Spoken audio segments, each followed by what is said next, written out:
പ്രവാചകന്റെ ജീവിതത്തിൽ നിന്ന് നമ്മുടെ വീട്ടിൽ പകർത്താൻ പറ്റുന്ന ആത്മീയമായ കാര്യങ്ങൾ ഞാൻ ചോദിക്കുന്ന രസകരമായ കാര്യങ്ങൾ അതിലൂടെ എങ്ങനെ ആത്മീയമായി ദൈവികമായി എങ്ങനെ നല്ല ബന്ധം കുടുംബത്തുണ്ടാക്കാൻ സാധിക്കും? 9 ഭാര്യമാർ ഒരേ സമയം പ്രവാചകനുണ്ടായിരുന്നു. ഈ 9 ഭാര്യമാരെ എങ്ങനെ പ്രവാചകൻ ഏറ്റവും മികച്ച രീതിയിൽ കൈകാര്യം ചെയ്തു എന്നത് ചരിത്രത്തിൽ ഒരു വലിയ അത്ഭുതമാണ്. നമ്മളെ സംബന്ധിച്ചിടത്തോളം പലപ്പോഴും ഒരു ഭാര്യയെ കൊണ്ട് തന്നെ അല്ലെങ്കിൽ കുടുംബ ജീവിതത്തെ കൊണ്ട് നടക്കാൻ കഴിയാതെ പരാജയപ്പെടുന്ന ആളുകളുള്ള ഒരു സമൂഹത്തിൽ എങ്ങനെ പ്രവാചകൻ ഏറ്റവും മനോഹരമായി കൊണ്ടു നടന്നു എന്നത് വലിയ അത്ഭുതകരമായ കാര്യമാണ്. ആയിഷബിയോട് ചോദിക്കുന്നുണ്ട്, നബി നിങ്ങളോട് എങ്ങനെ പെരുമാറും? ആയിഷബി പറയുന്നത് എന്താണെന്ന് ചോദിച്ചാല്, ഞാനും പ്രവാചകനും വീട്ടിൽ നിന്ന് പുറത്തേക്ക് ഇറങ്ങാൻ വിചാരിക്കും. പുറത്തേക്ക് ഇറങ്ങുമ്പോൾ പ്രവാചകൻ നേരത്തെ മാറ്റി ഒരുങ്ങി തയ്യാറായി നിൽക്കും. അങ്ങനെ ഞാൻ മാറ്റി ഒരുങ്ങുന്നതും കാത്ത് പ്രവാചകൻ വാതിൽക്കൽ നിൽക്കുന്നു. അങ്ങനെ വാതിൽക്കൽ പ്രവാചകൻ നിൽക്കുന്നു. ഈ പുറത്തേക്ക് ഇറങ്ങേണ്ട സമയത്ത് പ്രവാചകൻ പുറത്തേക്ക് എന്നെ ഇറങ്ങാൻ സമ്മതിക്കാതെ നബി വാതിൽ അടഞ്ഞു നിൽക്കും. അപ്പൊ ഞാൻ എന്ത് ചെയ്യും? ഈ വലതു ഭാഗത്തൂടെ പോകാൻ നോക്കുമ്പോൾ നബി അവിടെ കയറി നിൽക്കും.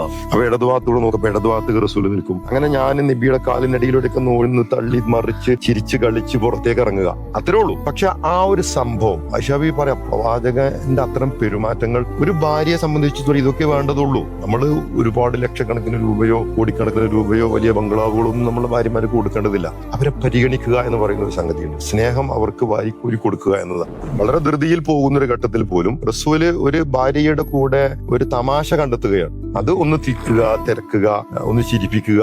അതിനൊക്കെ റസൂല് എല്ലാ സംഘർഷങ്ങളുടെ ഇടയിലും പ്രവാചകൻ തന്റെ ഭാര്യമാരെ പരിഗണിക്കാൻ ശ്രമിക്കുന്നു എന്നതാണ്. തന്റെ ഭാര്യമാരോട് അങ്ങേയറ്റം ലളിതമായിട്ട് ഞാനാണ് വലുത് എന്നൊരു ഭാവമേ ഇല്ലാതെ അവരുടെ കളിക്കൂട്ടുകാരനാവുക, അവരോട് ചിരിക്കുക, അവരെ പരിഗണിക്കുക.